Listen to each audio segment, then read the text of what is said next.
Minas Gerais. É muito comovente isso. Eu queria que cada um de vocês pudesse estar aqui para ver, num país que está passando o momento que nós estamos passando, num país que a política está produzindo as notícias infames e mal cheirosas que temos produzido, reunir a melhor da sociedade brasileira, mineira, Juiz de Fora. Tá ruim o som? Ou sou eu que estou falando baixo? Eu estava ainda organizando as ideias aqui, porque eu estou confessando a minha emoção e a minha gratidão. Pronto, era o que eu queria dizer quando eu fui falando assim, baixinho e tal, né? Vamos já achar. Eu estou encarregado pela organização, cumprimentando muito comovido a todos os professores, ao reitor que me recebeu tão bem, na pessoa do professor Altemir, muito obrigado pela sua honrosa presença, na pessoa do meu companheiro Gustavo, que além de ser professor de vocês, é meu companheiro de partido, e do futuro prefeito de Juiz de Fora, deputado federal, Arthur, porque quem topa ser líder estudantil já mostrou que tem vocação e trazer essa montanha de gente aqui é a sua liderança, meu companheiro. Eu estou encarregado de conversar consigo sobre essa questão brasileira, complexa, tormentosa, e evidentemente eu tento fazer isso de uma forma algo superficial, algo telegráfica, porque o Brasil não é para amadores. Nosso país é hoje talvez a mais intrincada, mais complexa questão do mundo ocidental, porque no mundo oriental coisas mais graves estão acontecendo, no mundo oriental coisas mais graves estão acontecendo, mas o Brasil, só para a gente ter sentido moralmente, um sentido moral superior da nossa militância, é que hoje temos 13 milhões de brasileiros desempregados e já 7 milhões de brasileiros em condições de trabalho precário, vivendo de bico, se virando, tentando levar da mão para a boca o que puder para casa. Mas a gente ouvir, entender um pouco, porque eu tenho 37 anos de vida pública.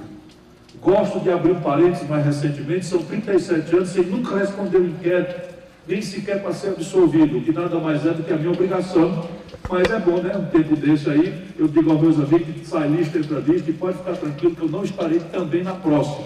É isso me autoriza. Isso nada mais é do que a minha obrigação. Esse negócio de moralismo de duelo também é uma condição muito perversa no Brasil. Isso é só minha obrigação. Mas eu digo isso para poder dizer algumas coisas meio azedas que eu ando dizendo por aí afora para desagrado de certos barões, certos nobres da elite brasileira. Para entender o que está acontecendo com o Brasil, eu estou provocando um olhar mais histórico.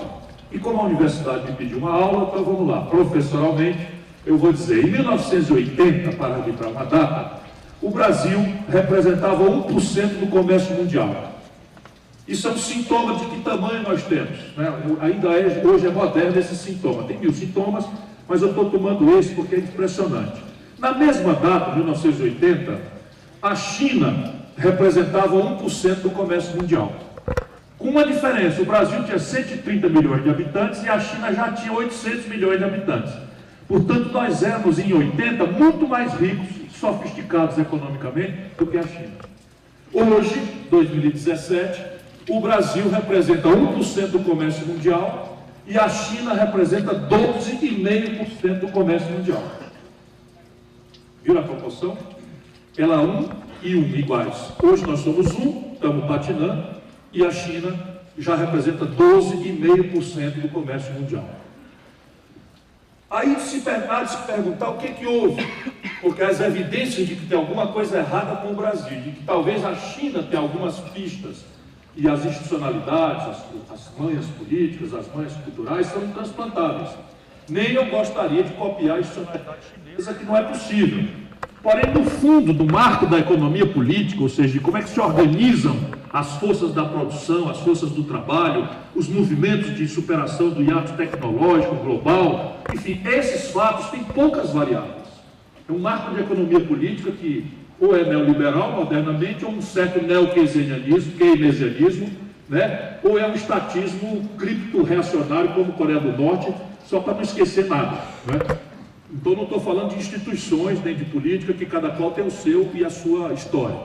Mas, aparentemente, o Brasil anda errado e a China anda certo nas premissas. Mas vamos entender agora mais organicamente o que aconteceu com o Brasil de 1980 até hoje. Nós crescemos de lá para cá, ridículos, míseros 2% ao ano em média. Por isso que é importante, porque 80 não tem o Fernando Henrique ainda, e o PSDB, e o tal, o Canadá, e nem tem o Lula ainda, protagonizando o poder. Então, dá para a gente tentar conversar sem ainda despertar antagonismos que são legítimos. Eu também sou duro e azedo e tenho meu lado. Mas como nós precisamos refletir para consertar, não é para fazer mal nem purgar nada, né? Eu estou chamando a atenção que o Brasil de 1980 para hoje cresceu 2% ao ano. Para quem não está acostumado a traquejar com a economia, vamos entender o que é 2% ao ano. Ora, o Brasil tem ganho produtividade, agora até parou, há uma razão impressionantemente alta nos anos 80, 70, 90, que é basicamente a troca de gente por máquina nos processos produtivos. Então, por exemplo, o atual prefeito de São Paulo resolveu baixar uma portaria lá, dizendo que os ônibus não aceitarão mais, depois de um certo prazo, pagamento da passagem em dinheiro. Ou seja, todo mundo vai ter que ter um cartão pré-pago e ele vai destruir uma profissão que é o do trocador. Aqui ainda tem? Pois é, protejam eles, porque eles vão fazer isso em todo canto, e não é para baratear a passagem, é para ganhar produtividade, ou seja, oferecer o mesmo serviço, reduzindo, sob o ponto de vista de pessoal, em 50% o custo. Uma colheitadeira, eu não estou dizendo que isso é mal necessariamente, apenas é um dado da realidade, né? Não precisa de trocador, eu acho um absurdo. Lá em Fortaleza eu não deixei. Mas, por exemplo, uma colheitadeira de cana-de-açúcar, aqui ou em Ribeirão Preto, tira 76 trabalhadores para fazer o mesmo serviço. Para fazer o mesmo serviço num dia, uma máquina colheitadeira com uma pessoa operando faz o serviço de 76 trabalhadores. Esse ganho de produtividade generalizou-se na agricultura, na pecuária, na indústria, nos serviços, em tudo, todas as áreas. E o Brasil tem ganho de produtividade, agora parou, volto a dizer, porque está tudo parado. E isso produz um tipo de desempregado muito complexo, que é o gatão da meia-idade, tipo o orador que vos fala, né? Hein? Gostou? Eu já nem sou mais, eu vou virar sexagenário agora em novembro. Como é? A gente conversa ali sobre o Brasil, os ganhos de produtividade, estou supondo, vocês tomam alguma malícia. Então, repare, esse tipo de desempregado está sendo excluído do mercado tradicional dele de trabalho e já entra no novo mercado sem oportunidade e com dificuldade de requalificação, de retreinamento. Porém, o mais grave tem a ver com vocês. O Brasil ainda é um país em transição, mas ainda é um país em transição demográfica, mas ainda é um país que coloca 2 milhões de garotos, rapazes e moças como vocês, por ano no mercado de trabalho, procurando com razão primeira oportunidade para trabalhar, para ganhar o seu dinheirinho, para libertar os pais do sacrifício, etc, etc. Pois bem, a soma da exclusão por ganho de produtividade, mais os jovens que, à razão de quase 2 milhões, chegam por ano no mercado de trabalho, pede que o país cresça por ano, para cobrir isto, 5%. Nós estamos crescendo de 1980 até hoje, 2%. Pronto, acabou a palestra, estão entendendo? Daí o que está acontecendo no Brasil, cara. Não é possível parar aqui. Nós precisamos agora avançar para entender por que isso está acontecendo. E se isso não é uma mentira, ou não é um engano meu, ou não é uma leitura facciosa, porque houve um tempo em que o Itamar fez o real, meu grande amigo brasileiro de Juiz de Fora, brasileiro que vocês devem ter orgulho de serem conterrâneos dele, homem de bem, né? Sofreu o pão que o diabo amassou na canalista da propaganda brasileira, porque amava o Brasil, tinha realmente solidariedade aos mais pobres e fez uma mudança histórica no Brasil sem conciliar com os bandidos da política. A provar que isso é possível. Como é? Estou sabendo.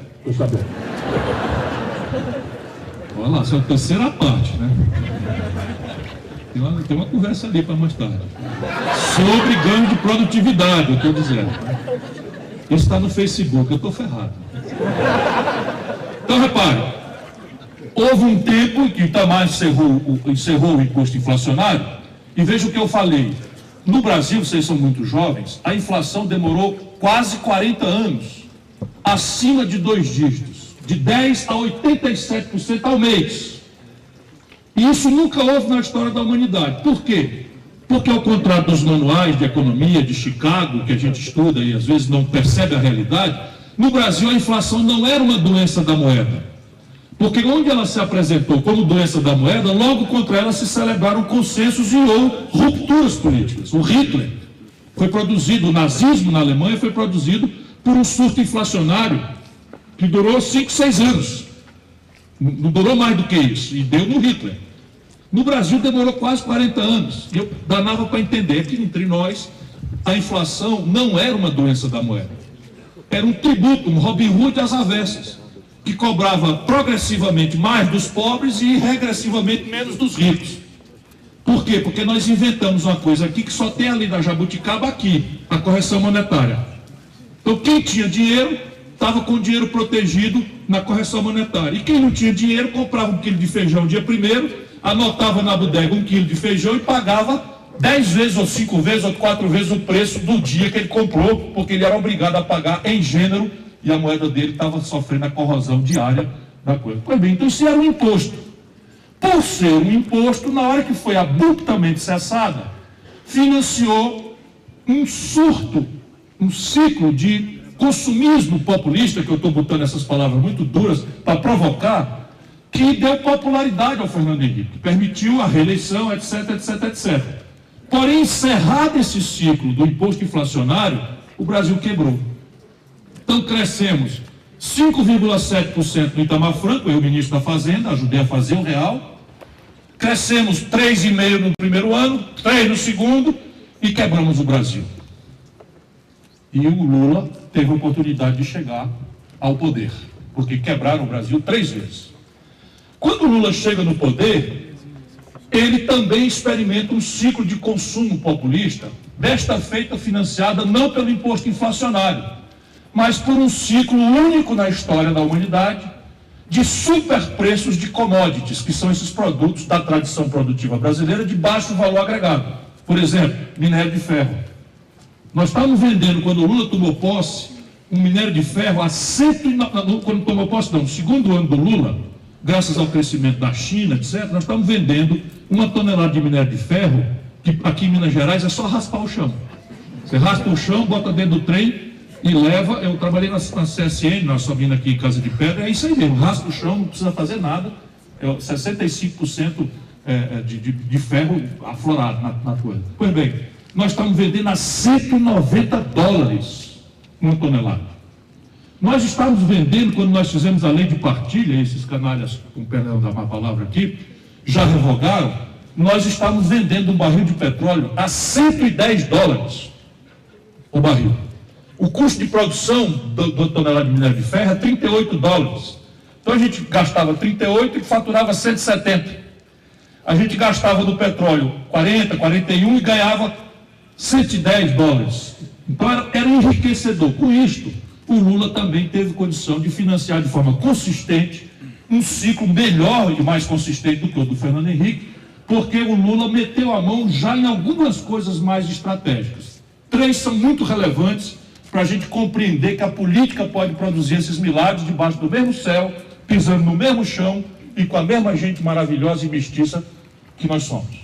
Portanto, a política, e só ela pode produzir essas coisas. O que aconteceu? O Lula, quando tomou posse, o salário mínimo a poder de compra equivalia a $76. O Lula, quando entregou para Dilma, o salário mínimo equivalia a $320 a poder de compra. Alguém estranha, por que eu falo em dólar? É porque o dólar é um preço relativo, dado que é a única moeda de troca internacional, é um preço relativo que contamina todos os outros. O povo, a gente não compra dólar, mas a gente come pão, e no domingo uma pizza. Quando dá certo, tem uma namorada nova para agradar e tal, né? A gente vai e leva na pizzaria. O cara é antigo, né? Leva a menina para a pizzaria. Pois bem, trigo, pão e pizza é trigo. E o Brasil não produz trigo com suficiência. Portanto, temos que comprar o trigo do pão e da pizza em dólar. Nós temos a moeda real. O Uruguai tem a moeda peso. A gente compra uma picanha do Uruguai e tem que pagar em dólar.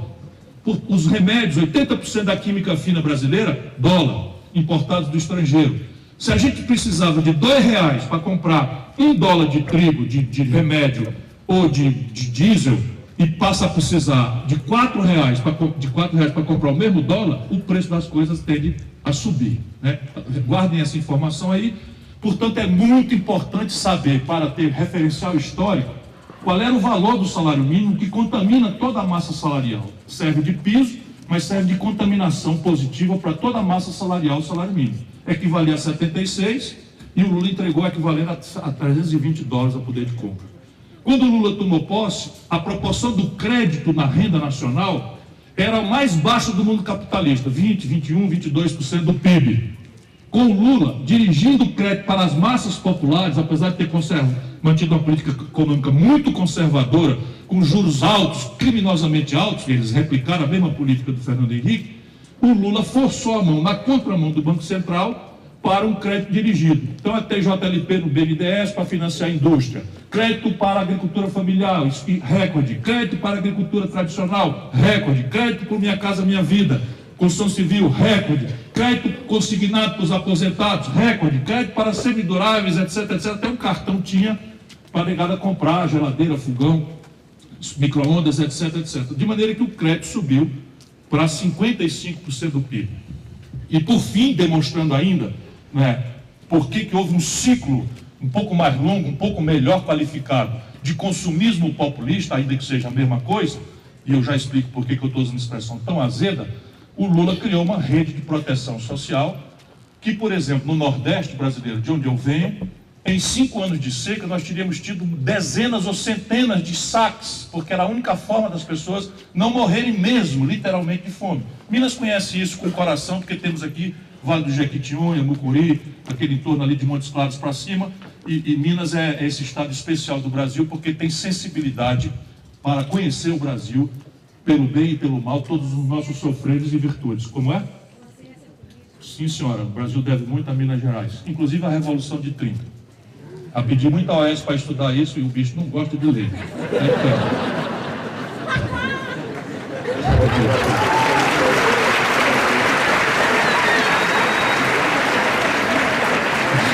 Eu sou um provocador nato, né? Para levar uma vaia numa dessa era daqui para ali, mas obrigado. Não, isso é só uma brincadeira. Mas eu falei isso com ele muitas vezes mesmo, né? Então repare bem, por que ainda tendo tido essa qualidade, o ciclo do Lula também era insustentável? Também era um ciclo de consumismo populista, felicitante, popularizante, que permitiu a ele se reeleger, apesar da escalada de golpe já ter se levantado contra ele no chamado mensalão, e depois a Dilma cai. Por quê? Porque a crise de 2008 praticamente pôs um fim em 2 décadas ou 3 décadas da perversão neoliberal.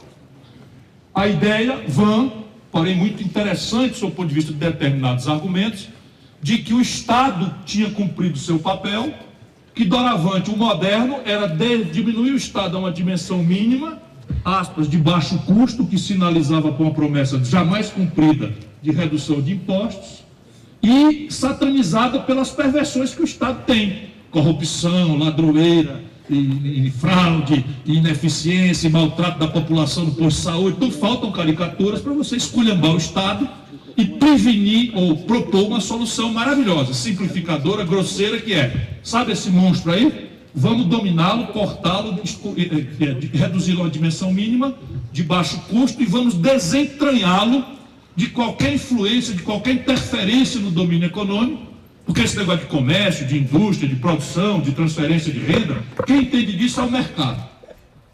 Ponham aspas nisso aí tudo, eu estou replicando aqui de forma resumida, a perversão neoliberal, que sistematizou-se na Inglaterra com Margaret Thatcher, veio para os Estados Unidos no Reaganomics, né, com Reagan, e que se sistematiza para o mundo pobre, onde estamos nós, e nós no mundo pobre somos dos países que mais tinha a perder, e o que mais perdemos nessa esfarrela, nessa bobagem, que vendida como ciência boa não passa de ideologia de quinta categoria. O resultado prático é que a onda neoliberal produziu a maior crise da história do capitalismo mundial. Já tinha evidência disso na crise de 29, mas a gente tende a ser de baixa memória, a humanidade, não só o brasileiro não.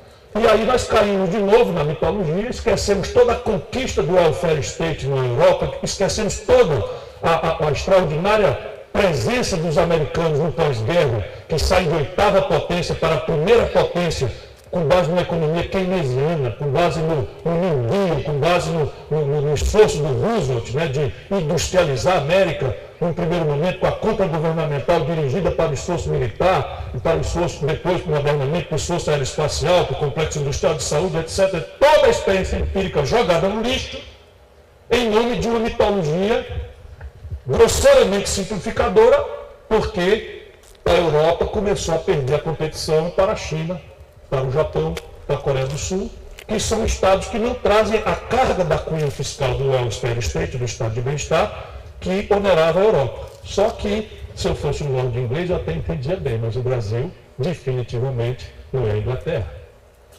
No Brasil, a miséria é a regra. Na Inglaterra, quando começou o thatcherismo, a pobreza estava resumida a 1% da população.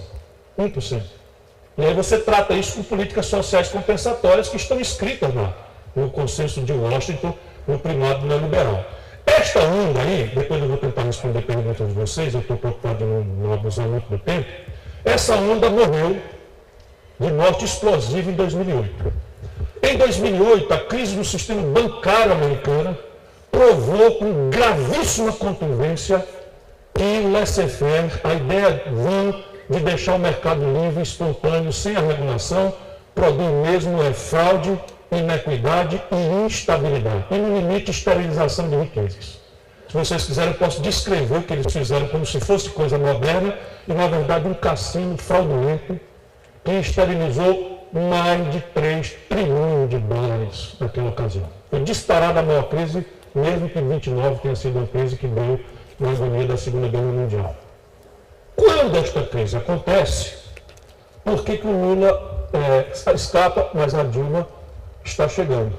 A Dilma se elege em 2010 e começa a esconder as consequências práticas desse colapso para nós.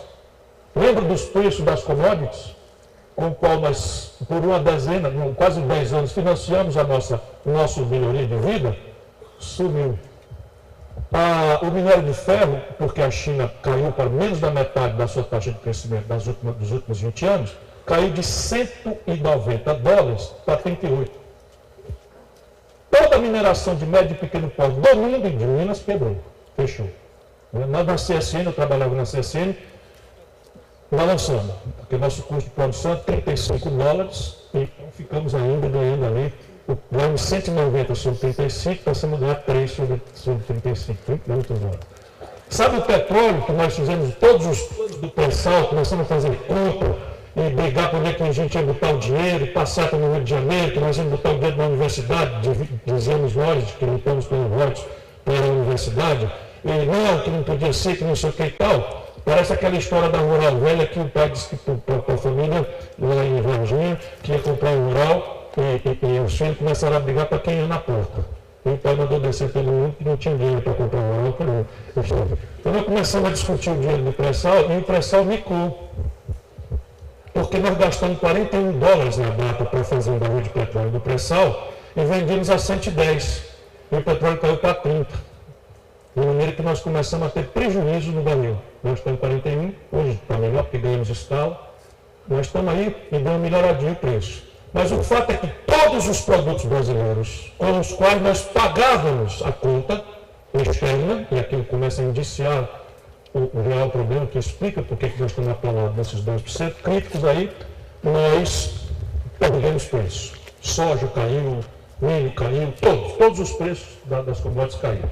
Resultado prático, o nosso modo de viver, eu digo nosso mesmo, de todos nós, é moderno e conectado no mundo.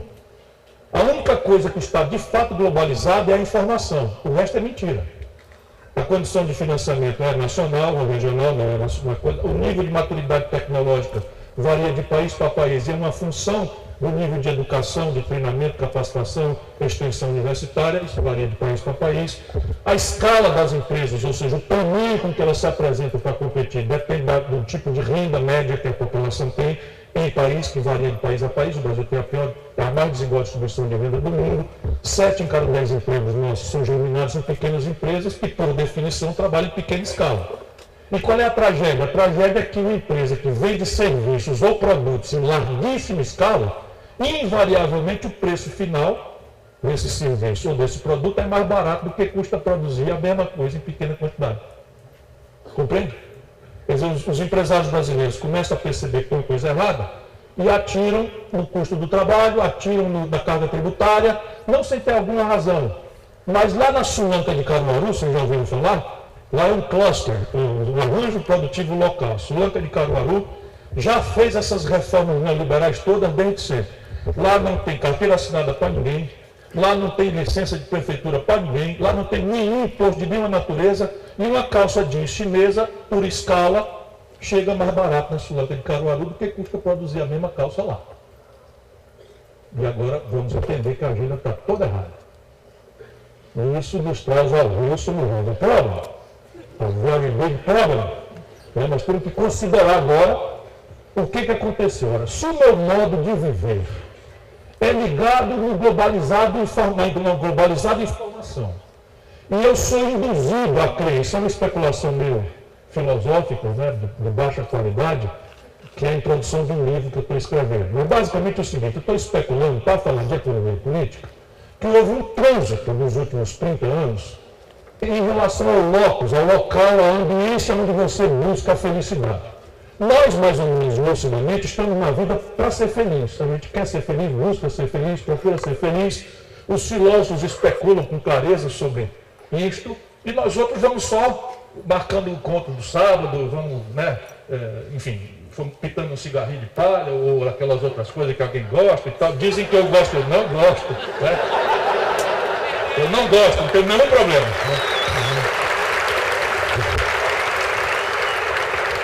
Essa palma é porque eu não gosto ou porque dizem que eu gosto? Não respondam, fica aí. Então repare bem, a gente vai tangendo a luta por coisas, e na minha geração a gente buscava essa felicidade no ambiente espiritual. Eu não estou falando de religião.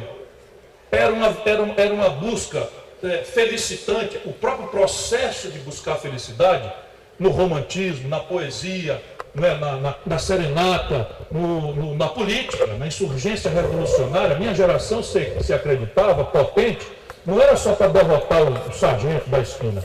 Nós éramos crentes de que nós tínhamos a força para subverter até, né, os limites da organização em base judaico-cristã da família mononuclear.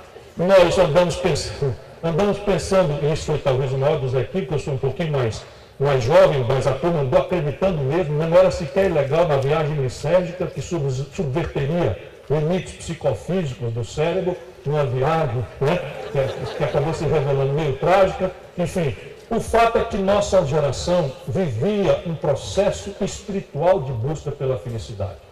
A humanidade hoje está induzida a referir sua busca à felicidade inconscientemente a quanto de uma expectativa de consumo maravilhosamente excitada por uma oferta global de cuja notícia temos pela internet, pela televisão, pelos reclames, pelos outdoors, etc, etc. Quanto dessa expectativa excitante de consumo eu dou conta de praticar com a renda apertada que eu tenho. E isso explica essa angústia existencial do planeta hoje. Isso explica toda pessoa. Isso explica a violência vulgarizada no Brasil, porque uma certa esquerda de boa fé imagina que gera violência é miséria. Como eu venho de uma experiência muito prática, eu fui governador do Ceará com 32 anos de idade, até hoje o mais jovem da história, é o juiz do povo do Ceará, me elegeu com 32 anos de idade, governador, já tendo sido prefeito com 29, né?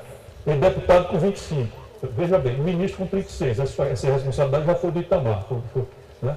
Pois bem, na minha experiência, existe um lugar chamado Salitre, que fica na esquina do Ceará com Piauí e Pernambuco. É o lugar mais pobre do Ceará e, portanto, um dos mais pobres do Brasil. E lá passa até 2 anos sem nenhum homicídio. Portanto, eu tenho uma observação empírica de que miséria não gera violência. O que gera violência, penso eu, para discutir, é a justaposição da opulência, do luxo, né, com a aspiração de acesso a esse consumo com a frustração da renda que os pobres não têm. A consequência venial é a pirataria, né, e a consequência mais grave é tomar. É vomitar um antagonismo a essa situação que não me cabe, eu não caibo nela. Um jovem da periferia do Rio de Janeiro, da periferia de Belo Horizonte, de Fortaleza, ele não tem razão nenhuma, a vida nega tudo para ele. Ele não pode portar os elementos simbólicos do êxito social, ele não pode portar os elementos iconográficos que a menina faz dele um rapaz atraente para as meninas para os rapazes. Enfim, e aí essa coisa toda está aí. Bom, essa é uma digressão para entrarmos na economia política. O nosso modo de viver é moderno e conectado à informação de um padrão maravilhoso de consumo. Nós estamos perseguindo ele. Mas na prática, alguma coisa nós temos acesso. Por exemplo, o Brasil tem 300 milhões de aparelhos celulares plugados. 200 milhões de habitantes, 300 milhões de celulares ligados. Né? Ainda temos um precário acesso à internet, porque são xing-ling, etc., a maior parte, mas nós estamos vivendo, 80% daqui, isso não é trivial.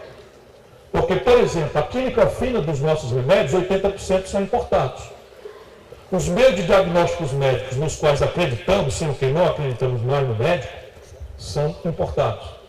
Então, se eu for no médico, o médico botar o ouvido aqui nas minhas costas e diz assim, diga 33, eu falo 33. O cara diz, não, você está bom, pode seguir viagem, tá, isso não vai dar certo. Não pediu uma ressonância, não pediu uma tomografia, não pediu uma chapa do pulmão, isso não pode dar certo, vou procurar outro, né? Isso é fato, eu estou brincando com coisas para a gente não ficar muito cansado desse assunto chato, mas isso é o que importa entender no Brasil. Depois a gente vai para a terapêutica e se concordando que a doença é essa. Pois bem, quando a gente segrega, e aqui vem a explicação por que o Brasil está crescendo tão pouco, e por que a China cresceu tanto exuberantemente na mesma quadra do mundo, partindo do mesmo ponto de onde partimos nós. Então a questão básica que eu sustento para discutir é que tem 3 proibições, uma concatenada com a outra, que nos impedem de crescer àquela constância mínima de 5%, de maneira a incorporar os ganhos de produtividade, que é a troca de gente por máquina, e a dar oportunidade para os jovens, à conta de 2 milhões, entrarem no mercado de trabalho, sem estressar a massa salarial. Porque se eu tenho 13 milhões de desempregados, como comecei falando, mas 7 milhões de pessoas em condições precarizadas, não há como a massa salarial expandir. Pelo contrário. Com a especialização, não sei o que eles estão fazendo, a massa salarial brasileira vai encolher, para além do que já está encolhendo gravemente. Então, se isso não acontece, eu tenho que entender por quê. E eu proponho 3 obstáculos. Se nós concordarmos que eles são verdadeiros, eu perdi um pouco mais de tempo, cansei vocês um pouco mais no diagnóstico, porque a terapêutica meio que salta da compreensão do qual é o problema. Então, a primeira grande questão, na minha opinião, o Brasil está proibido de crescer por causa do desequilíbrio nas nossas contas com o estrangeiro. Termina o ano, um país como o nosso faz igual a gente em casa. Puxa a conta, o que é que nós temos para receber dos estrangeiros, da soja que nós vendemos, do petróleo que nós vendemos, do milho que nós vendemos, etc, etc, etc. E o que é que nós temos que pagar para o estrangeiro, do celular que nós importamos, embora ele possa ser montado em Manaus, 100% vem importado. 80% do valor de um carro que nós andamos, mesmo produzido aqui, em Betim, o Fiat, 80% do valor do carro importado para o estrangeiro. Aí a química fina, 80% dos remédios importados. E assim sucessivamente. Então, ótica, novos materiais, condutores, enfim, fibras, química fina, fertilizante, etc, etc, etc. O Brasil tem uma conta em dólar que, segregada na parte comercial, e faz para conta. O que é que o Brasil industrializado produz e vende para o estrangeiro? E o que é que o Brasil compra industrializado do estrangeiro? Puxa a conta e bate uma com a outra. Nós ficamos devendo. A última vez que nós crescemos, ali no primeiro ano do governo Dilma, 124 bilhões de dólares. Porque abrimos mão, por prostração neoliberal, de uma política industrial de comércio exterior. Porque acreditamos na mitologia de que o mercado, espontaneamente, vai resolver essa contradição. E repare, quem está falando aqui é uma pessoa que respeita e acha que o mercado tem um papel muito importante, mesmo essencial. Mas nunca foi experiência histórica de nenhuma nação do mundo que o mercado sozinho, deixado livre, tenha produzido equação de desenvolvimento. Porque deixado livre, ele se oligopoliza, ele se monopoliza, produz desigualdade, produz instabilidade, injustiça e violência. A vida inteira é a experiência empírica que se tem. E quem sabe, quem tem êxito, é quem vê o oposto. Uma economia política mista, que soma as virtudes da iniciativa privada, mas confina a uma ideia de projeto e procura protagonismo, superar em parceria, né, as grandes questões do financiamento, a questão da maturidade tecnológica, a questão do ganho de escala, ou a política comercial e exterior que proteja o pequeno em outros modos de organizar essa competição do grande, que vai esmagar. Isso tudo tem a ver com coisas muito praticáveis. Pois bem, se nós abrirmos mão de um projeto e segregando o manufaturado, nós faturamos 124 bilhões, no mesmo ano, a mineração e a agricultura produziram um superávit de 89 bilhões de reais, de dólares. Isto aqui abre um parêntese. Ninguém está autorizado a fazer abuso contra a natureza, ninguém está autorizado a fazer abuso com trabalho escravo ou semi-escravo, ninguém está autorizado a enfiar nada de experiência prática. Porém, números, quem está pagando o nosso modo de viver são o agronegócio e a mineração, que estão segregados aí no imaginário brasileiro como do mal. Entende? Do mal e do bem. Né? A Marina, por exemplo, bota aquele chave dela, o dano a falar mal de quem está pagando a nossa conta. Não autorizo, volto a dizer, nenhum abuso. E minha solidariedade é com o pequeno, é com o sem terra. Porém, olha aqui, passou o ano, 124 bilhões tendo que pagar de buraco na conta industrial. 90 bilhões entra e fica faltando 30 para fechar a conta. E aí, 30 é só na parte comercial. Como nós mantemos o projeto nacional, vem as outras contas. Sabe esse país que tem 8.400 quilômetros de litoral? 100% praticamente do afretamento das nossas exportações e importações são contratados com armadores estrangeiros. Bota aí 11 bilhões de dólares de buraco na conta de frete. Abrimos mão de uma política consistente de ciência e tecnologia e estamos alugando a inteligência dos outros. O nome disso, no Granon, é royalties. Né? Aluguel da inteligência dos outros, que a gente não tem, royalties. Lá se vai mais 7 bilhões, bota a conta aí, 7 bilhões de dólares. Quebramos a estrutura de seguros e resseguros nacional brasileira, lá se vai mais 9 bilhões de dólares. Então, no limite, o Brasil tem um passivo na sua conta com o estrangeiro que ciclicamente parece infinanciável. Qual é a consequência prática disso? E aí, por favor, tenha um pouquinho de paciência, porque isso aqui tem que ser popular. Vocês têm que dominar isso para a sua vida e ajudar o nosso povo a entender. Lembra que eu falei que a gente compra o trigo da pizza e do pão, que a gente não compra dólar? Se tiver pouca banana sábado aqui no mercado de Juiz de Fora, e muita gente querendo e podendo comprar banana, o que acontece com o preço da banana em Juiz de Fora? Ele aumenta. Pois é assim no mercado de câmbio. Se eu tiver uma necessidade muito grande de dólar e a oferta de dólar escassear por algum ciclo internacional especulativo, de crise, etc., etc., o preço do dólar em real sobe.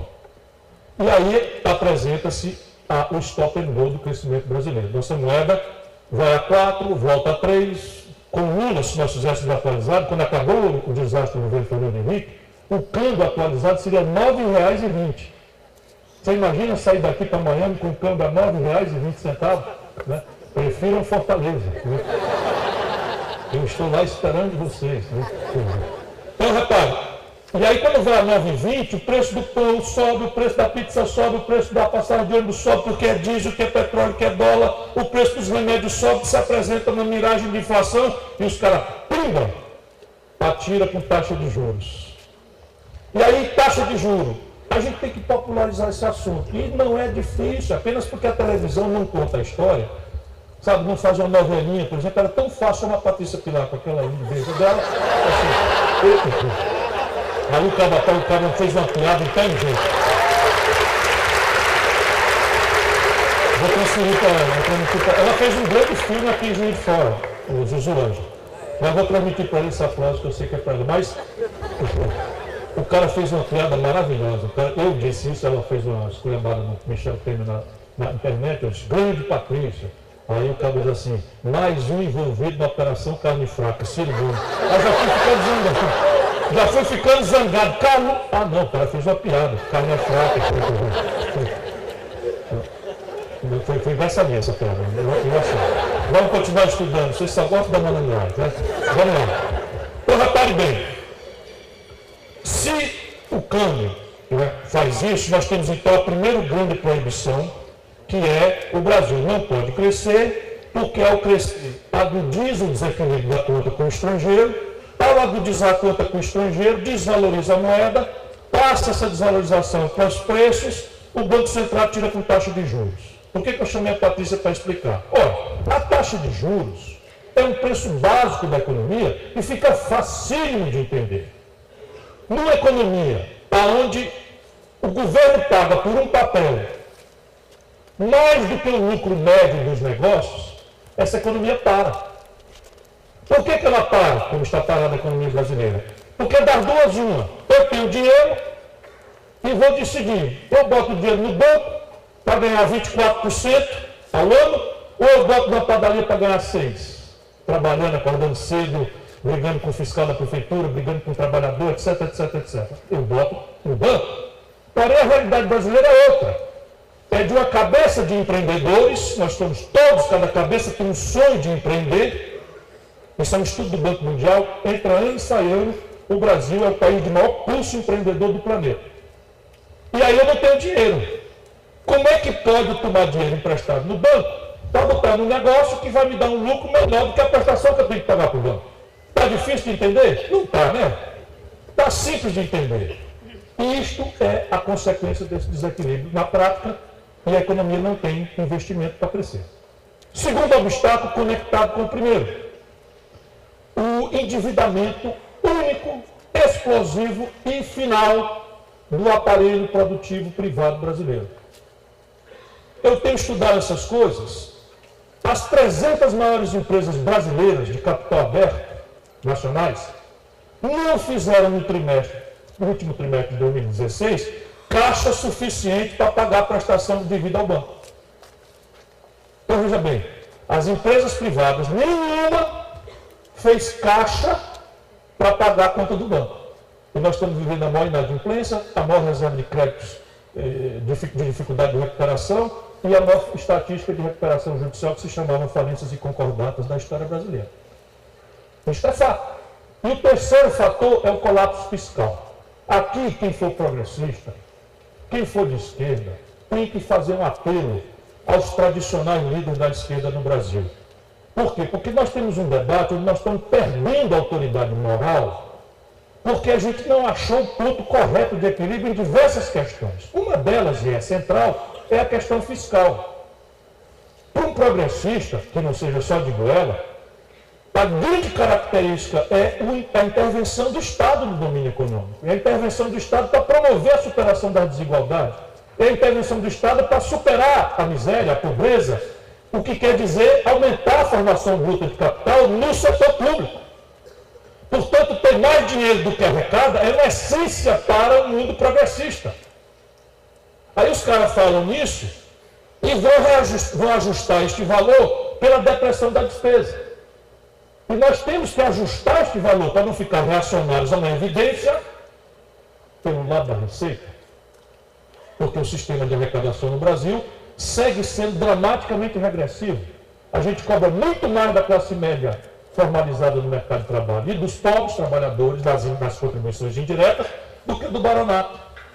Muito mais, não é pouco mais. Minha disciplina na universidade, doutorado, era direito tributário. E assim, eu sei com muita crueza do que eu estou falando, e essas coisas têm piorado muito no Brasil, inclusive na constância do governo Lula. Eu brinco com ele, provoco, porque somos bons amigos, mas temos diferenças insuperáveis. Uma delas é ele botar o Michel Temer na linha de sucessão do Brasil. Não perdoa. Não perdoa. Foi traído, é vítima, foi traído, é vítima. Eu sei que foi traído e é vítima, mas cometeu a irresponsabilidade, que eu disse aí 1000 vezes, não faça isso, pelo amor de Deus. Tem entrevistas minhas dizendo que desse jeito nós vamos derrubar vulnerar o país a um golpe. Não é porque eu sou profeta, é porque dava para ver.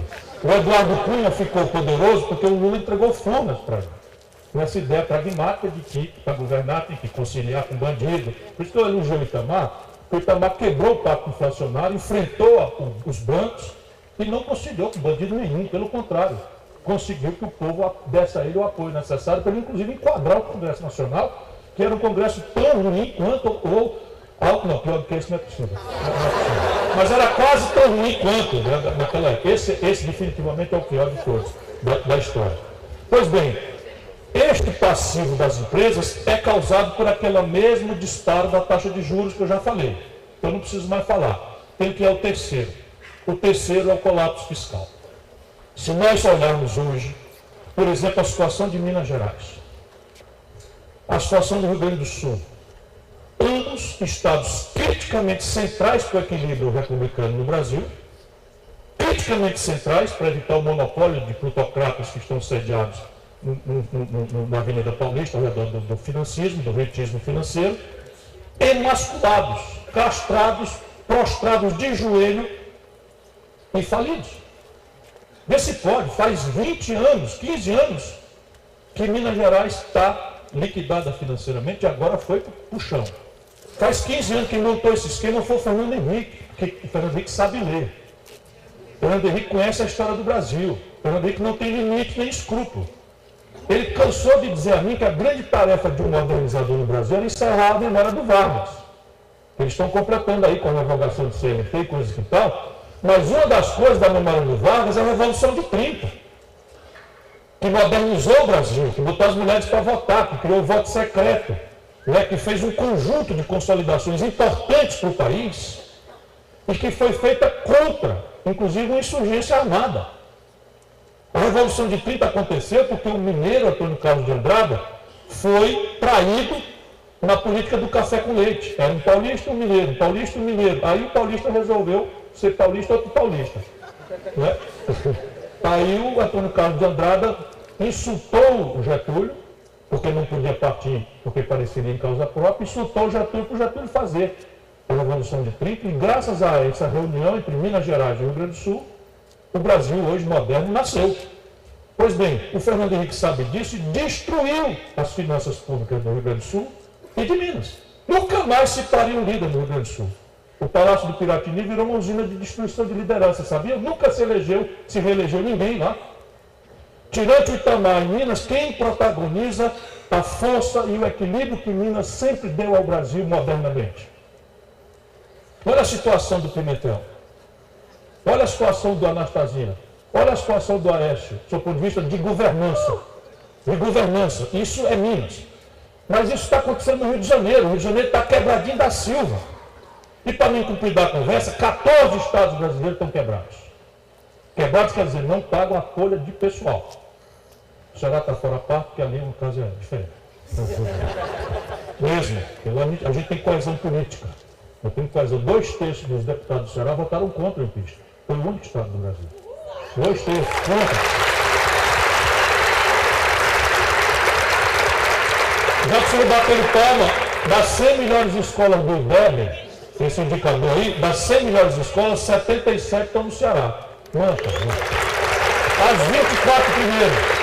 E o melhor IDEB do Brasil é Sobral, a minha cidade, encravada no sertão do semiárido. A melhor IDEB do país. Né? Porque a política é capaz de produzir esses milagres, mesmo com dificuldade de dinheiro, em ambiente econômico precário. Semiárido do Nordeste, por favor, não acreditem que lá é um paraíso, não. Está muito longe disso. Somos muito pobres, mas é possível resolver algumas equações ou encaminhá-las de forma fecunda e produtiva e com resultados práticos. Pois bem, a formação bruta de capital do setor público brasileiro este ano, orçada, que quer dizer, uma previsão, que muito provavelmente não se praticará, está em ridículos 1,6% do PIB. Ou seja, a União Federal vai investir 0,4% do PIB, eu vou aterrissar no tema derradeiro da questão da educação, e os estados e municípios, o que resta de frangalhos, juntos vão investir 1,2% do PIB se o orçado for praticado, o que é improvável. Ou seja, sabe quanto é que nós vamos gastar de juros para banco esse ano? 12%. Ou seja, tudo que nós vamos investir, estados, União e municípios, 1,6%. 10 mil famílias de barões com a intermediação do Estado brasileiro e dos bancos, 12% de transferência de riqueza de quem trabalha e produz. Este é o Buzilis. Se este diagnóstico for correto, a terapêutica vai ficando meio evidente. Temos que recuperar a ideia de projeto nacional de desenvolvimento, temos que afirmar e coesionar pelo menos uma grande esmagadora maioria de que o objetivo nacional permanente é o enfrentamento e a superação da pobreza e da desigualdade.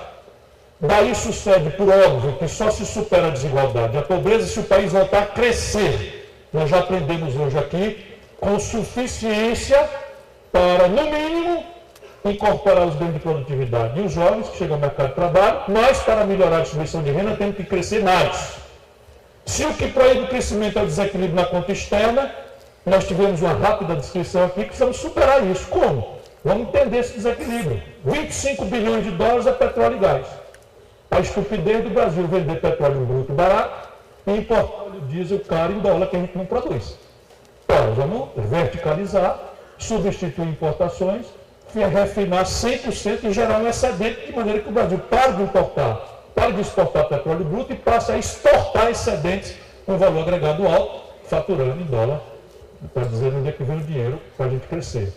Se a questão do passivo das empresas privadas estrangulado por essa política, nós temos que consolidar esse passivo. E aí, evidentemente, tem que ser feito em critérios absolutamente severos, inclusive, se for o caso, negociando mudança de controle. Associação do capital estatal, Golden Share. Estou só querendo falar aqui que existem 1000 caminhos para você equacionar isso. Um deles, por exemplo, eu estou propondo para provocar, o Brasil nessa tragédia toda tem 370 bilhões de dólares de reservas cambiais no estrangeiro. Um petista mais assinalado assim, quer que a gente gaste esse dinheiro fazendo uma ponte ou construindo uma escola. Isso não é possível. Por quê? Porque este dólar, ao chegar no Banco Central, o Banco Central converte imediatamente em real. Então esse dólar em real já está circulando na economia brasileira ou foi enxugado pela dívida, pelos títulos públicos, para não ficar dinheiro demais circulando, porque tem um efeito inflacionário. E aí esse dólar que já foi convertido, você hospeda no estrangeiro. Mas eu posso perfeitamente fazer um fundo soberano e ou capitalizar o banco do BRICS, que eles estão desmontando essa operação extraordinária que nós estamos montando de um alinhamento internacional diferente. Criamos um banco que é a primeira iniciativa de financiamento rebelde a Bretton Woods, que é Fundo Monetário Internacional, Banco Mundial, que sofre influência central da pusilanimidade ideológica americana. E esse banco pode financiar experiências institucionais rebeldes para essas interdições do Banco Mundial e do Fundo Monetário Internacional. Pois bem, nós podíamos pegar 50 bilhões de dólares das reservas brasileiras, capitalizar o BRICS e abrir uma linha de redesconto para refundação ou para consolidação de passivos privados, empréstimo, com garantia real, com tudo, só que o juro internacional hoje é negativo, 1,5% a menos. E o juro brasileiro está sendo aí, na Selic, 12% ao ano, a taxa básica.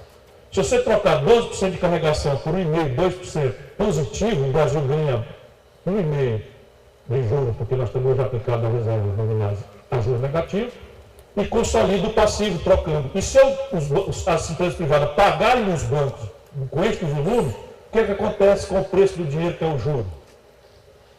Despenca, porque os bancos vão ter um montante de dinheiro e tudo que os bancos não querem é que você pague a conta deles. Eles querem que você fique pedalando e eles vencendo o juro. Se eu ameaço ou faço pagar os bancos massivamente, eles vão baixar o preço e vão se reassociar ao mundo produtivo, conectando, né, o capital com o investimento e saindo do rentismo, que é o que hoje arrebenta a história brasileira. E, por fim, se o Estado Nacional está assim tão emasculado, é preciso fazer uma mudança no perfil fiscal do país. E aqui, flagrantemente, sem embargo de consertarmos muitas ineficiências no modelo tributário, que é complexo, que é injusto, e tal, o Brasil tem um sistema tributário regressivo. Volto a dizer, cobra muito menos do que pode pagar mais e muito mais do que pode pagar menos. Concretamente, vamos pegar aqui. O PT gosta de falar sobre imposto sobre grandes fortunas. Ok, porém, modernamente, grandes fortunas não existem mais. Porque agora é tudo pejotização, criaram esse termo agora.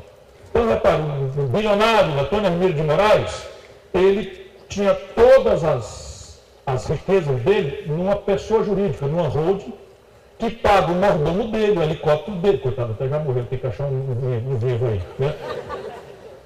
Enfim, milionário qualquer. O Jorge Paulo Lema, esse é um capitalista interessante, mas vamos lá, o Jorge Paulo Lema, ele não está cometendo ilegalidade nenhuma.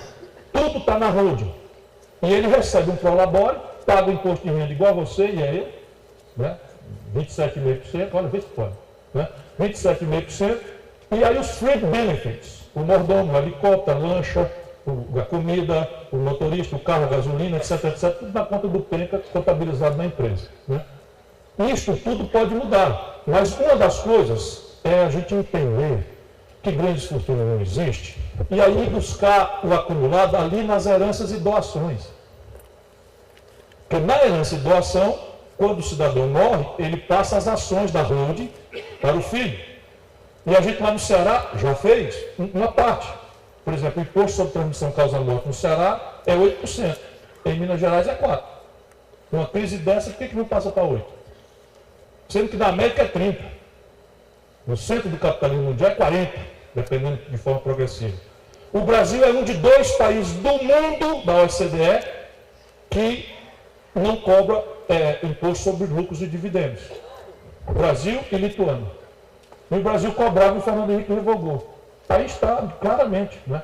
E você tem, então, caminhos para ir consertando essa equação de financiamento de maneira a elevar a formação bruta de capital do país. Isso exige, naturalmente, um novo pacto político. É muito mais fácil falar do que fazer, mas é importante a gente se livrar do desencanto, da desesperança, da descrença e até da depressão que está campeando o Brasil afora. O Brasil tem tudo para corrigir. No fato real, econômico, nós temos tudo para corrigir. O que colapsou no Brasil foi a política. Nós estamos vendo que uma parte é corrupção, mas isso é novela, para nos distrair. O grande problema, sendo grave, não é a corrupção. É a falta de imaginação, é o conservadorismo político que faz com que a montanha de dinheiro que nós hoje temos seja alocado de forma a privilegiar a especulação financeira e não a produção e as coisas a ela inerentes. E aí temos um ponto final. O Brasil tem muito menos educação do que precisa. Avançou-se uma opção, né, na expansão do ensino superior no Brasil, mas ainda temos apenas 18% dos garotos de 18 a 25 anos matriculados. Isto é um número bruto. Quando a gente olha a qualidade deste ensino, olhando especialmente as arapucas privadas, com exceções naturalmente, que foram franqueadas aí pela concessão do Fernando Henrique, nós temos então uma tragédia acontecendo no Brasil. Inclusive cofinanciada com dinheiro público, porque nós resolvemos não atacar a questão estrutural e fazer renúncia fiscal dos tributos que eles fazem trocando por vaga. Não deixa de ser bom, não deixa de ter algum benefício, mas era muito melhor a gente concentrar na expansão do ensino que tem qualidade, que é o ensino público, gratuito, contra o qual eles vão investir, das universidades federais, que têm atingido níveis de excelência bastante razoáveis, apesar de todas as dificuldades. Pois bem, esta gente, vendo o que eu falei para vocês aqui, vou terminar, resolveu passar uma PEC, que é uma emenda à Constituição, que congela por 20 anos, um governo que não foi eleito, congela por 20 anos o investimento, o gasto em escola, saúde e aposentadoria. E deixa livre de qualquer controle 46% do orçamento, que é essa montanha de dinheiro que vai para juro para banco. Nos Estados Unidos tem uma norma parecida que controla ciclicamente o gasto público, mas a dívida está dentro. E aí quando tem um colapso, para a América e eles vão discutir, e aí tem, vamos dizer, aperto do cinto para todo mundo, inclusive especialmente para juros, que é a mais antissocial e menos justa das despesas, porque, afinal de contas, o juro real no Brasil 12 vezes mais caro do que o juro do mundo, não tem explicação. E isso nos traz ao colapso da política. Nós perdemos na política porque conciliamos, pode ser que isso tenha sido sábio numa certa hora, mas para o futuro, creio, não é sábio. Nós precisamos nos organizar e, de preferência, eu vou rezar que seja não só assim, dentro das linguagens da democracia, botar essa gente para fora e eleger um governo que nos comprometa com o Brasil. Obrigado a todos.